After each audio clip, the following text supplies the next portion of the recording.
সব দোয়া বাদ দেন, একটা দোয়া করেন না, রব্বে করিম তুমি বড় রহমান, তুমি বড় দয়াবান, তোমার দয়া আছে বলে আমার মতো পাপী, আমার মতো জালিম আজকে তোমার দরবারে হাত তোলার সৌভাগ্য পেয়েছে।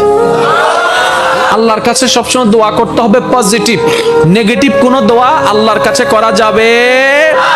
ইসলাম কি শিখাচ্ছে জানেন?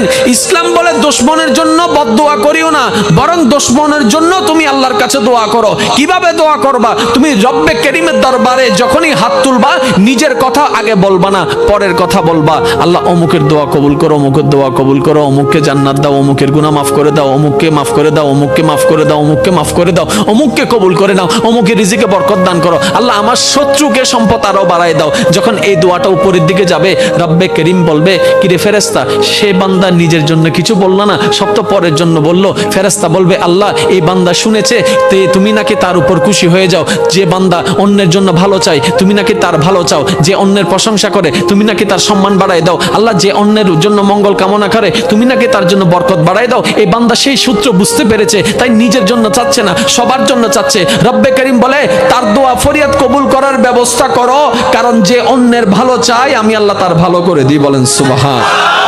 মনে রাখবেন, আল্লাহর কাছে চাইতে হবে হালাল জিনিস, হারাম জিনিস নয়। আপনি যদি আল্লাহকে বলেন, রব্বে করিম আমার দুশমনের ফাঁকটা লেঙ্গা করে দাও, হবে? প্রত্যেকটা কিছু একটা টেকনিক আছে না নাই? এবার বলেন, আল্লাহর কাছে পাওয়ার মাধ্যম কি? দোয়া। আল্লাহর কাছে পাওয়ার মাধ্যম কি? এবার আমরা দোয়া করি যে আল্লাহুম্মা আমিন। ফেরেশতা হদ্দে কেঙ্গর হদ্দে ইতে হদ্দে আমি দোয়া করি দি ওদিন দোয়া হইলে ডাহাতি কি? এটা যদি দোয়া হয় ডাকাতি কি? সহ দোয়া করে দিতে আর আল্লাহ ইন্দো ইন্দো ইন্দো ইন্দো ইন্দো ইন্দো ইন্দো এন ভাবে লিস্টি হদ্দে জানিতে দোয়ানত গিয়ে বাজারতন দ দ দ। এরকম হাজার বছর দোয়া করলে লাভ হবে?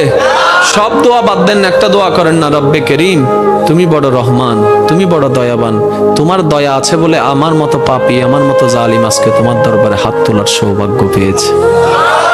আল্লাহ তোমার দয়া আছে বলে আজকে আমি এখানে বসতে পেরেছি। আল্লাহ তোমার কাছে আমার একটা ফরিয়াদ। তখন আল্লাহ জিজ্ঞেস করবে, কিরে এত মায়া করে কথা বলতেছে, আমার কিছু লাগবে?